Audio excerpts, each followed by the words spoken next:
গরুর মাংস খাওয়া কমিয়ে দিয়েছে মানুষ, এটা স্বীকার করতে সবাই ভাই। একটা সময় ছিল একটা দোকানে আপনার ওই গরুর মাংসের জন্য গরু যিনি কাটেন বা বিক্রি করেন তাকে দেখতে পাইতাম না আমরা, এত গরুর মাংস ঝুলানো থাকতো এবং গরুর মাংস কিনতে গেলে এক ধরনের ধাক্কা দেখি করতেছে। এখন গরুর মাংসের পাশ দিয়ে মানুষ যায় না, কেন যায় না? এটা কি বিষয়টা এমন যে এটা আমরা খাইতে চাই না, বক্তাটা খাইতে চায়, আমাদের আসলে ক্ষমতা খেলায়। 800 টাকা কেজি গরুর মাংস কিন্তু লোহার চেয়েও বেশি ওজন, এইটা এই 4 টুকরা দিলে 1 কেজি হয়ে যায়। তো একটা পরিবারে 1 কেজি মাংস 800 টাকাতে কিনে খাবে, এইটা কিন্তু আসলে আমাদের মতো যারা গ্রাহক তারাও কিন্তু কিনে খেতে পারে। একজন ব্যবসায়ী হিসেবে আমি বলি আমাদের কিন্তু এই কাজটা করতেই হবে। আমি যেহেতু ব্যবসাটা করি, মানুষ যদি এখন দেখেন মুরগি আগের চাইতে ব্রয়লার মুরগি বলেন বা অন্য এই সোনালী রূপালী এইগুলা বেশি চলে গরু মাংসের চাইতে। একজন মুরগির দোকানে গিয়ে দেখবেন তারা দ্রুত নিজেরা কিন্তু ঢাকা শহরে নিজেদের অবস্থাটা তৈরি করতে পারছে, বাট আমাদের যারা মাংস বিক্রি করে তারা কিন্তু তাদের অবস্থা ভালো না। এবং আমি মহল্লায় দেখি, আমি যেহেতু সর্ব জায়গায় মোটামুটি আমি যাওয়া আশা করি, আমি দেখি আমার মহল্লা যারা দোকান মাংস বিক্রি করে সে রাত্র পর্যন্ত নিয়ে বসে থাকে। কি ব্যাপার? কয় স্যার একটা বেশি বিক্রি করতে হয় না।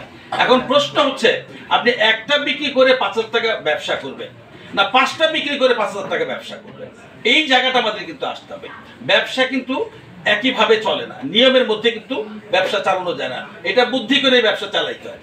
আমি আপনার কারণ বাজার একদিন রাত্র 11টা বাজে, ছোট্ট এক ছেলে বয়স 12 কি 13 হবে, কতগুলো পটল নিয়ে বসে আছে। যেহেতু আমি বাজার টাজার নিয়ে কথাবার্তা বলি, এটা নিয়ে আমি একটু কাজ করি, আমি জিজ্ঞেস করলাম বাইরে কত ব্যস্ত বাবা? কয়েছে 30 টাকা কেজি পটল। আচ্ছা তাহলে 3-4 বছর আগে। আমি বললাম কি বল, আমি কিন্তু পটল কিনতে যাই না। আমি বললাম যে না, কয় স্যারটার দাম বলেন, স্যারটার দাম বলেন। আমি বাবা 15 টাকা করে দিবা? সে একটু ঘুরে গেছে স্যার নিয়ে যান। আমাকে 15 টাকা, আমি তো নাও বলতে পারবো না তাকে। আমি তারা বললাম বাবা রে তুমি যে 15 টাকা করে আমার দিলা, এটার দাম তো 15 টাকা না, এটা 30 টাকা এটার দাম, তোমার লস হবে না? কয় স্যার ব্যবসায় লস আছে, ছেলের বয়স কিন্তু 12 কি 13 হবে তার। কয় স্যার ব্যবসায় লস আছে, ব্যবসার লস মানে ব্যবসার লস তো এটা কিভাবে বুঝলাম? কয় স্যার সারাদিন তো বেচছি 30 টাকা কিনা। এখন এই পটল থাকলে আমাদের ঘরে তো ফ্রিজ আছে, যে ফ্রিজের ভিতরে ঢুকাই দিবে, আমার এখানে থাকলে সবগুলো লাল হয়ে যাবে, কালকে এগুলো গরুও খাবে না। এখন যা বেচলাম এই দিয়ে পারলাম। এই যে বাস্তবতাটা, এই যে বাচ্চা ছেলে সেও বোঝে ব্যবসাটা কিভাবে করতে হবে। এবং আমাদের এই জিনিসটা মাথায় রাখতে হবে, আমরা যদি সত্যি সত্যি গ্রাহককে যদি আমরা হারিয়ে ফেলি, আমার ক্রেতা যদি না থাকে, আমি কিন্তু ব্যবসায়ী থাকবো না। এটা সবসময় আমাদের মনে রাখতে হবে।